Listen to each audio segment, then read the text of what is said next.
Assalamualaikum warahmatullahi wabarakatuh. Perkenalkan, saya Nazla Safira dari semester 3B. Saya di sini akan mereview kembali materi pertemuan ke-14 Hukum Pidana Lanjutan dengan dosen pengampu Ibu Profesor Dr. Hajah Haini Nureni SMH beserta asistennya Bapak Dr. Muhammad Rendi Adriandi SMH. Bab 5 yaitu alasan hapusnya kewenangan menuntut dan menjalankan pidana. Yang pertama, tidak adanya pengaduan pada delik aduan. Dalam buku 1 KUHP tidak ada pengaturan khusus tentang delik aduan, melainkan diatur dalam buku 2 KUHP tentang kejahatan, sedangkan dalam buku 3 tidak dikenal adanya delik aduan. Selanjutnya, delik aduan relatif. Delik aduan relatif yaitu delik aduan yang tidak bergantung pada sifat kejahatan, melainkan pada hubungan antara si pelaku dengan kejahatan itu atau pembantunya dan orang yang dikenai kejahatan itu. Keistimewaan atau kekhususan delik aduan absolut. Yang pertama yaitu dalam delik aduan absolut yang diadukan adalah peristiwa hukumnya. Dan dalam delik aduan absolut, pengaduannya tidak dapat dipisah-pisahkan atau unsplit bar. Artinya, dengan adanya pengaduan berarti berlaku untuk semua pelaku kejahatan walaupun tidak disebutkan satu persatu. Oleh karena itu, dalam delik aduan yang absolut, pengaduan mutlak harus ada, sebab tanpa pengaduan pelaku dan peserta lainnya tidak dapat dituntut. Dalam delik aduan relatif, yang diadukan adalah orang yang disangka telah melakukan tindak pidana. Dalam delik aduan relatif, pengaduannya dapat dipisahkan atau split bar, artinya pelaku atau peserta kejahatan tidak dapat dituntut apabila tidak disebutkan. Jadi yang disebutkan saja yang menjadi pelaku tindak pidana. Tenggang waktu pengaduan sejak saat orang yang berhak mengadu mengetahui adanya kejahatan. Hal ini berlaku baik untuk delik aduan absolut ataupun delik aduan relatif.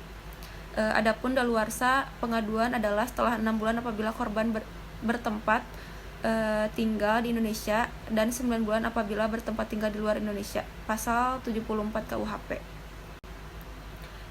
Menarik kembali pengaduan berdasarkan pasal 75 KUHP. Penarikan dapat dicabut 3 bulan setelah pengaduan diajukan, tetapi jika yang berhak mengadu meninggal, maka pengaduan tidak dapat dicabut kembali. Selanjutnya, nebis in idem diatur dalam pasal 76 KUHP. Istilah dari nebis in idem atau nemo debit bis vexari yang berarti tidak atau jangan dua kali yang sama. Dasar atau ratio dari asas ini adalah untuk menjaga martabat atau wibawa pengadilan dan untuk kepastian hukum bagi terdakwa yang telah mendapat keputusan hakim.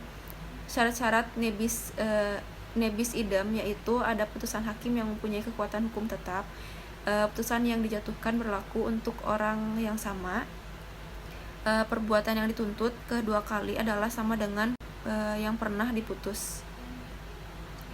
Dan selanjutnya matinya terdakwa ada pada pasal 77 KUHP. Kewenangan menuntut pidana menjadi hapus dengan matinya terdakwa. Hal ini didasarkan karena subjek hukum pidana hanyalah orang, sehingga yang dapat mempertanggungjawabkan suatu perbuatan yang berupa tindak pidana hanyalah pelaku tindak pidana tersebut.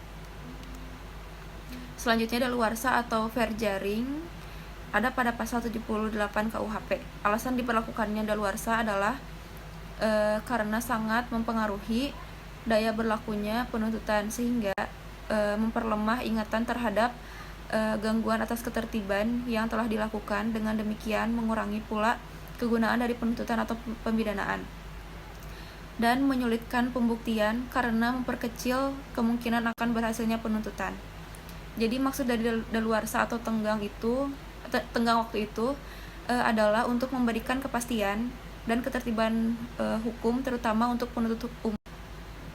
Batas waktu daluarsa menurut pasal 78 KUHP, yang pertama untuk semua kejahatan dan pelanggaran yang dilakukan dengan percetakan adalah 1 tahun, dan untuk kejahatan yang diancaman hukuman denda, kurungan atau pidana penjara paling lama 3 tahun, daluarsanya adalah sesudah 6 tahun. Dan untuk kejahatan yang ancaman hukumannya pidana penjara lebih dari 3 tahun, daluarsanya adalah sesudah 12 tahun. Sedangkan untuk kejahatan yang diancaman pidana mati atau seumur hidup, daluarsanya adalah sesudah 18 tahun. Sekian, terima kasih. Wassalamualaikum warahmatullahi wabarakatuh.